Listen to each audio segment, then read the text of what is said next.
A $2,000 drone just took out a $4 million tank. Another one, built in someone's garage for pocket change, crippled a warship worth more than a small country's GDP. Welcome to the new age of warfare, where a swarm of flying lawnmowers can theoretically overwhelm the most advanced naval fleet ever built. At least, that's what everyone thought. You mean, so how did the US Navy go from sweating bullets over cheap drones to laughing them off like mosquitoes at a barbecue? Keep watching. Let's rewind to 2016. The USS Mason, an Arleigh Burke-class destroyer, was cruising off the coast of Yemen. Suddenly, radar screens lit up. Incoming missiles. Houthi rebels had just launched a couple of anti-ship cruise missiles at a $1.8 billion warship. The Mason's response? It fired off SM-2 interceptor missiles. Each one costs about $2.4 million. Do the math. The Navy just spent nearly $5 million to swat down missiles that probably cost less than a used Honda Civic. The missiles missed. The Mason was fine, but someone in the Pentagon did the cost-benefit analysis and nearly had a heart attack. This wasn't sustainable. Not even close. And that was just missiles. The real nightmare was still warming up in a warehouse somewhere, waiting for its moment. Fast forward to 2023. The Red Sea becomes a shooting gallery. Houthi forces, armed with Iranian-supplied drones, start playing target practice with commercial shipping. And they're not using expensive hardware. These are suicide drones. One-way tickets. Cheap, deadly, and suddenly everywhere. Some cost less than a decent gaming PC. The problem wasn't just one or two drones. It was the math. 100 drones at $2,000 each equals $200,000. One SM-2 missile to shoot down one drone equals $2.4 million. See the problem? The Navy could win every single engagement and still lose the war by bankruptcy. It's the military equivalent of trying to bail out the Titanic with a teaspoon. Sure, you're making progress, but the water's coming in faster than you can scoop. And then there's the swarm problem. Not just one drone. Not even 10. Picture this scenario, the one that's been keeping naval strategists up at night since someone invented quadcopters. 100 drones. Maybe 200. All launched at once from fishing boats, coastal batteries, even modified cargo containers. Fast and from every direction. Your billion-dollar destroyer has maybe 90 missile cells. You do the math. Even if every shot's a kill, you're out of ammo before the swarm is. Game over. This is the stuff of nightmares for the Navy, the great equalizer. The ultimate asymmetric threat. A third-world militia with a Radio Shack budget could theoretically swarm and sink a carrier strike group. The most powerful naval force in human history, brought down by flying Roombas with explosives strapped to them. At least, that's what the headlines said. The think tanks were losing their minds. Every defense journal was running doomsday scenarios. The era of the aircraft carrier is over. Drone swarms will dominate naval warfare. The US Navy is obsolete. Except there was one small problem with this narrative. The Navy wasn't just sitting around waiting to get swarmed. They'd been working on this problem for years, quietly. And they'd figured something out. Something that changed everything. The solution wasn't bigger missiles. It wasn't more ships. It wasn't even that complicated. The Navy realized they'd been playing the wrong game. They'd been trying to win a knife fight with a bazooka. Sometimes what you need isn't more firepower. Sometimes you need a different kind of firepower. Enter the laser. And no, we're not talking about science fiction anymore. We're talking about actual, operational, ship-mounted directed energy weapons that are vaporizing drones right now. Today, in active combat zones. Or LAWS for short. Because of course the military gave the laser an acronym that sounds like it's enforcing something. This thing was installed on the USS Ponce back in 2014. A 30-kilowatt solid-state laser that could track and destroy small boats and drones. The cost per shot? About $1. Yes, you read that right. $1. Compare that to the $2.4 million SM-2 missile. The cost-benefit analysis just went from nightmare fuel to dream scenario. Suddenly the Navy could engage hundreds, maybe thousands of targets for the cost of a nice dinner. The economics of naval warfare just got flipped on their head. But here's where it gets interesting. The LAWS was just the proof of concept. The let's see if this actually works phase. Boy, did it work. So the Navy said, cool, now let's make it better. Enter Helios, the high-energy laser with integrated optical dazzler and surveillance. Because apparently naming things normally is against Navy regulations. That's double the LAWS system. It can track multiple targets simultaneously. It can dazzle sensors, blinding enemy systems. Except this magnifying glass costs $1 billion and sits on a destroyer. The USS Preble got the first operational Helios system in 2022. Since then, it's been quietly racking up kills. Drones, small boats, sensors. Anything that gets too close and looks threatening gets introduced to several thousand degrees of instant regret. But wait, it gets better. The Navy's not stopping at 60 kilowatts. They're scaling up. The next generation systems are pushing 150 kilowatts, then 300. The goal? Half a megawatt. That's 500 kilowatts of directed energy that can reach out and touch something several miles away. At that power level, you're not just swatting drones. You're burning through hulls. You're disabling missiles. You're turning the electromagnetic spectrum into a weapon. Now you might be thinking, okay, lasers are cool, but what about bad weather? What about smoke? What about all the limitations we've heard about? Fair questions. Lasers do have weaknesses. Heavy fog, rain, smoke, all of these degrade the beam. Physics is physics. But here's the thing. The Navy isn't putting all its eggs in the laser basket. They're building a layered defense. Multiple systems, multiple technologies, all working together.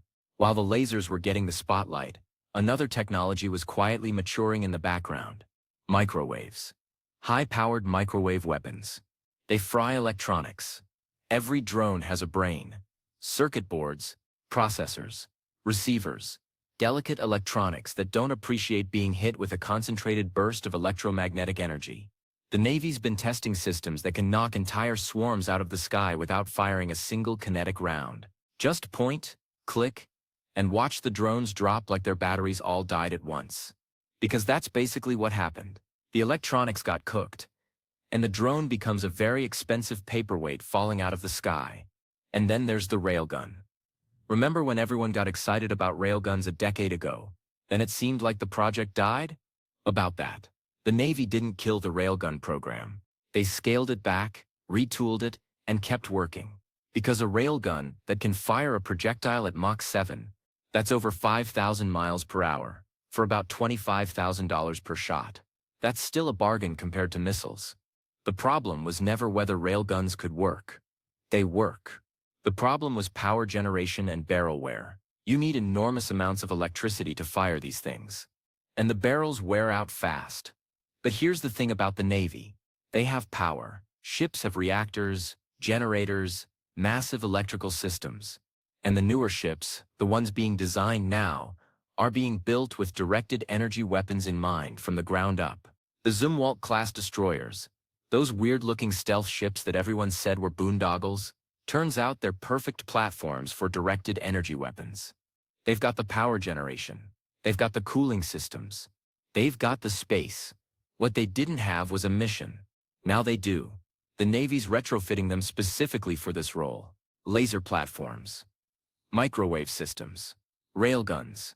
If they can make them work reliably. But technology is only half the story. The other half is doctrine.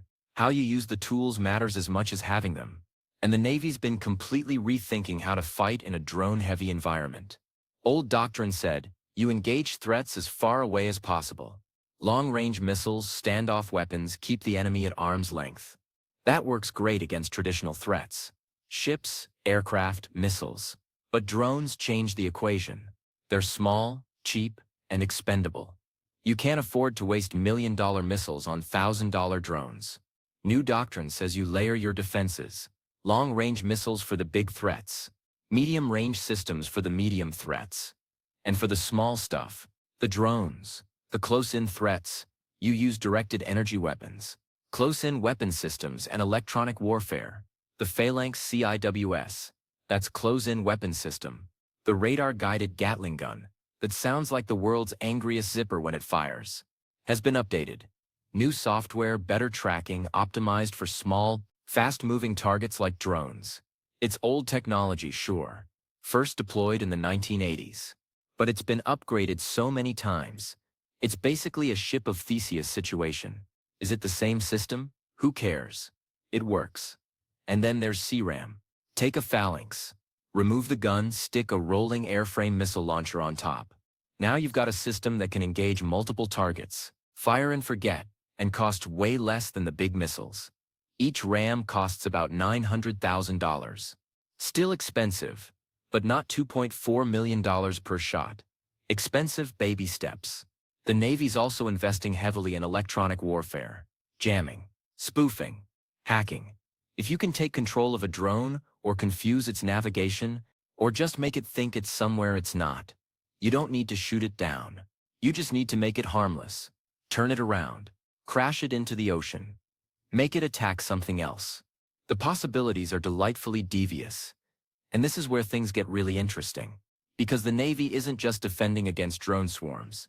They're building their own.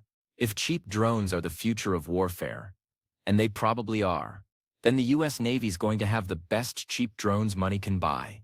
Which is a weird sentence, but here we are. The MQ-25 Stingray is an unmanned aerial refueling tanker. It takes off from carriers, flies out and refuels other aircraft. This frees up manned aircraft for other missions. But that's just the beginning. The Navy's testing combat drones, reconnaissance drones, swarms of their own that can scout ahead, jam enemy systems, and overwhelm defenses. The strategy is simple. You can't just defend against swarms. You have to be able to deploy swarms, fight fire with fire, except your fire is coordinated, networked, and backed by the most advanced command and control systems on the planet. Let's talk about the Red Sea again. Because what happened there is basically a real-world test of all this theory. How the drones and missiles have been getting swatted out of the sky pretty consistently. The USS Carney, an Arleigh Burke-class destroyer, has intercepted dozens of drones and missiles. The USS Laboon, same story. These ships are racking up combat kills like it's a video game. But here's what's not making headlines. They're not just using missiles anymore. The directed energy weapons are getting their first real combat test. And they're performing. Drones are getting zapped. Sensors are getting dazzled. The cost per engagement is dropping from millions to thousands. Sometimes less. And the Houthis, bless their hearts, they keep trying. They launch more drones. The Navy keeps swatting them down. It's become a war of attrition. And the Navy's winning because their magazine depth is effectively infinite. You can't run out of laser shots. The only limit is power generation and cooling. And ships have plenty of both. This is the future the Navy's been preparing for. Not the nightmare scenario where swarms overwhelm defenses. Directed energy weapons and electronic warfare turn cheap drone swarms into expensive target practice. But let's not get overconfident. Because while the Navy's solved the current drone problem, the next evolution is already on the horizon. AI-controlled swarms. But to give them better tools. Let the AI handle the fast stuff, the immediate threats. Let humans make the strategic decisions. There's also the issue of scale. Sure, the Navy can handle swarms now. But what about bigger swarms? What about coordinated attacks from multiple directions with hundreds, maybe thousands of drones? What about drones specifically designed to counter directed energy weapons, reflective surfaces, rapid maneuvering, swarm tactics that overwhelm targeting systems? The answer is that this is an arms race. It always has been. The Navy develops better defenses. The Navy adapts. Rinse and repeat. The goal isn't to achieve perfect defense. That's impossible. The goal is to make attacking so costly, so difficult, and so likely to fail that adversaries don't even try. And that's where the Navy is now. They've taken the drone swarm threat, analyzed it, developed countermeasures, tested them in combat, and proven that the era of cheap drones overwhelming expensive ships isn't here. Not yet. Maybe not ever. Because here's the thing about the US Navy. They're really good at this. They've been doing it for centuries. Every generation faces a new threat. Submarines were going to make surface ships obsolete. Didn't happen. Missiles were going to make aircraft carriers irrelevant. Didn't happen. Now drones are the boogeyman, and the Navy's already figured out how to beat them. The secret isn't one magic weapon. It's not lasers or railguns, or electronic warfare alone. It's all of them together. It's doctrine, training, technology, and resources. It's the ability to adapt faster than adversaries can innovate. It's having the budget to throw at problems until they're solved. It's having the best engineers, the best sailors, and the best strategic thinkers all working toward the same goal. So yeah, drone swarms are scary. In theory, they're the ultimate asymmetric threat. In practice, they're target practice for systems specifically designed to counter them. The US Navy isn't afraid of drone swarms anymore. They've done the homework, built the weapons, and tested them in combat. The era of the cheap drone as a carrier killer, it was over before it started. The Navy made sure of that.